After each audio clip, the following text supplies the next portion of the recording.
Hello, and welcome to the Golf for Beginners Academy. Today, we are going to try something completely new. We're going to try to use an AI as the guest in the podcast. Welcome to the Golf for Beginners podcast, your essential guide to mastering golf fundamentals.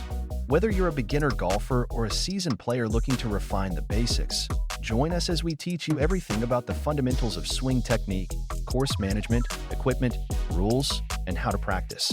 Today's host is none other than the award-winning PGA golf instructor Nikolaj Setti Engstrom, CEO of the biggest golf teaching business in Denmark and founder of Golf for Beginners Academy.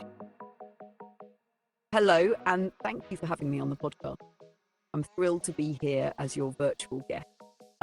Golf for Beginners is such a fantastic way to help people get into the sport, so I'm excited to see what I can bring to the table. What should we dive into first? Maybe some basics, common questions beginners have, or even myths around golf. I was thinking that you could act as a beginner golfer just starting out with the game.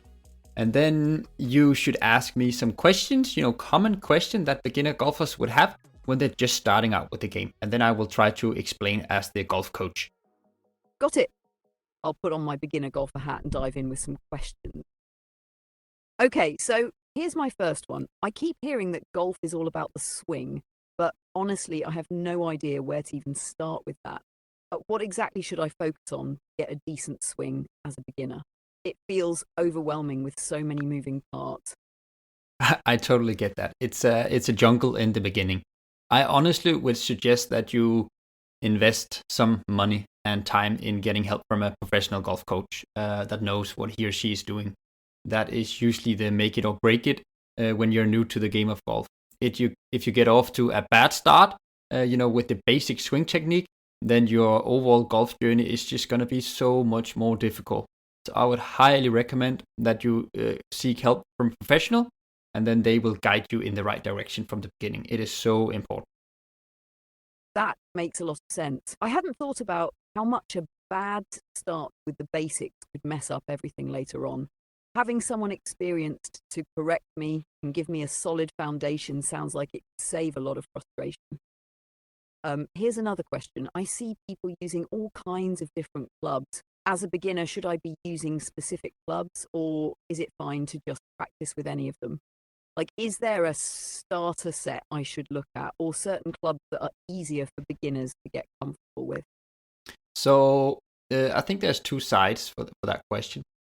First of all, I think you should practice with probably 1 or 2 irons in the beginning. I would suggest maybe a 9 or an 8 iron or something if you're completely new, and then spend the first few hours just practicing with that iron. And I highly recommend that you start practicing with an iron and not a driver in the beginning, because as you might know, most of the golf shots in golf, they are played from the grass when the ball is laying on the grass. So that is usually the most difficult thing to get familiar with where the club hits the ground. And if you start practicing a lot with a driver, you can put the ball on a tee with a driver. Then you will get used to hitting the ball off a tee, which is it's not a good start. So start off with an 8 or a 9 iron and get familiar with that. Take the lesson with that.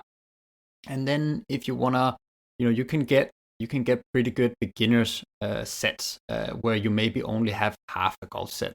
So you would have a putter, sandwich, 9 iron, 7 iron, maybe a hybrid and a driver. And that is going to be fine for you in the first, of course, depending on how fast you develop. But in the first half of full year, I honestly think you're fine with just having a set with not that many clubs. Then you also save some money. And then if you get into the game, you can always invest in something better. That's really helpful.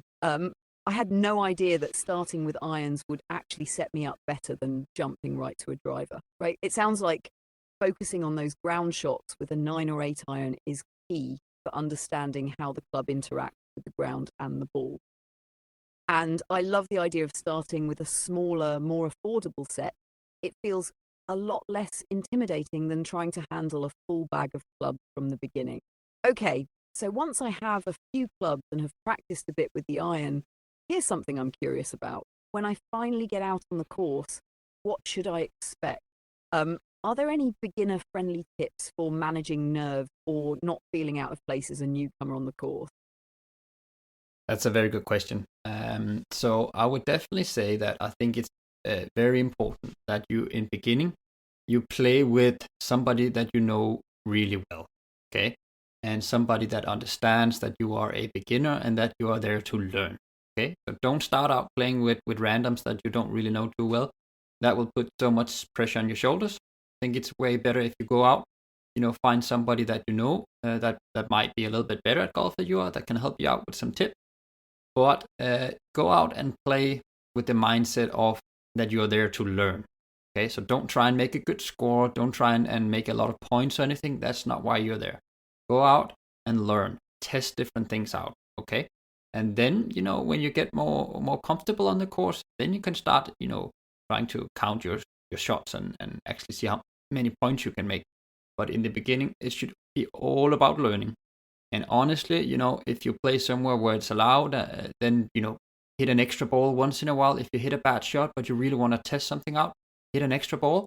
Your learning experience is going to be way more fun and way better instead of putting you under a lot of pressure by trying to make a score on the first round and also playing with somebody that you don't really know. So I think those would be the two most important things I would say. That's such a relief to hear. I think I'd be way too stressed playing with people I don't know and feeling like I have to perform well right away. Starting with someone who knows I'm just learning and treating the whole experience as a practice round sounds way more enjoyable and takes away a lot of that pressure. And the idea of hitting an extra ball if I need to experiment or retry a shot, that feels like it would really help me build confidence without worrying too much about mistakes. All right. Another question. When it comes to actually getting out on the course, how do I know which tee box to start from?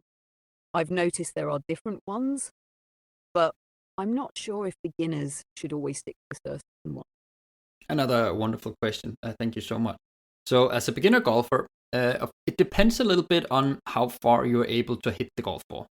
Like if you are a sporty, strong guy that knows how to generate a lot of power, so you can hit the ball a long distance, then you can maybe experiment a little bit. But for most beginners, I would recommend starting from the tee box, closest to the green. So the hole is the shortest distance as possible.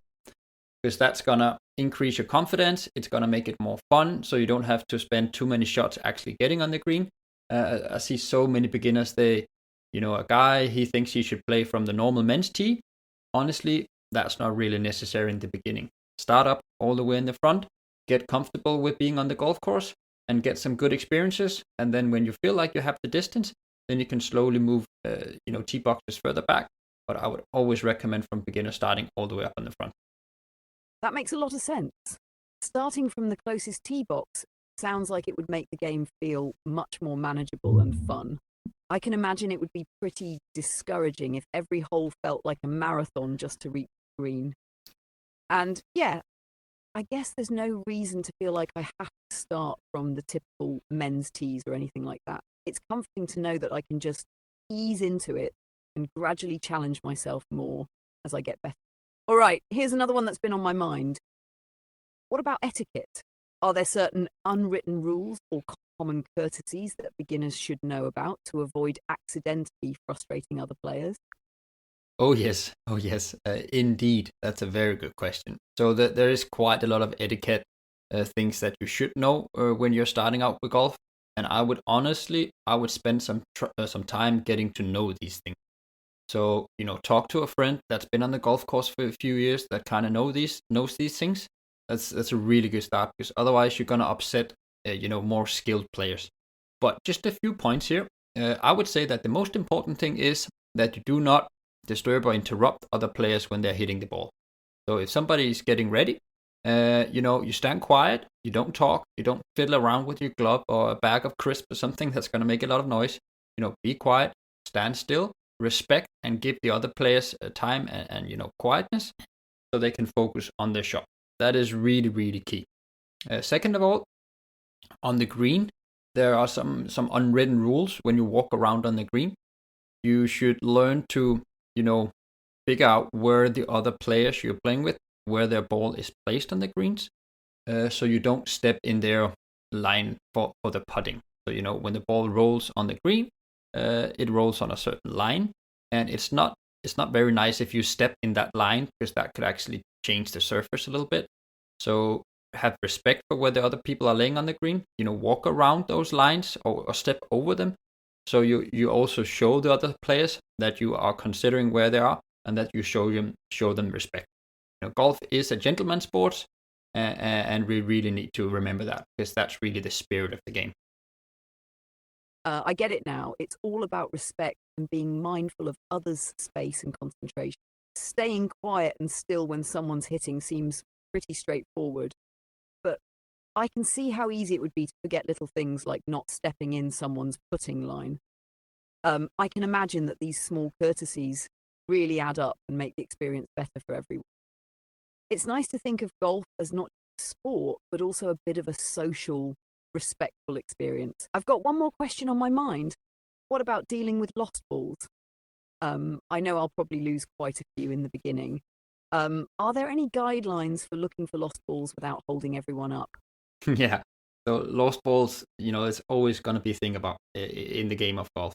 So the basic rule is that you're allowed to search for 3 minutes for your ball. So let's say you hit the ball out in some high rough, and from you arrive to the rough, you are allowed to spend 3 minutes searching for the ball. And that is completely fine doing that. Just one reminder, it's really, again, good courtesy that you help each other look for the balls. So if you're playing with someone else and he or she hits the ball out in the rough, it's good courtesy to go out and help that other player find the ball. And then you have 3 minutes. And then if you don't find the ball within the 3 minutes, then you have to play a new ball. And sometimes, if you can see that you have a group behind you that's also playing on the course, they're coming up right behind you, and you could see they're standing waiting, and there's some space in front of you guys, then I would let the other group through. So you just step aside, wave with your hand, signaling, okay, you can shoot now. We'll step aside, and then let them through, because then you don't stress around, trying to find your ball, stressing, hitting the shots. It's always better just to step aside, let them through. Then you're going to have a more enjoyable and peaceful time. Because that's basically what golf is about. And as a beginner, it can be a little bit stressful if there's a lot of groups out playing on the course. Just step aside, let them through, and then you're going to have a much more enjoyable time. That's great advice. I can definitely see how the 3-minute rule helps keep the game moving without turning ball searches into a big hold-up.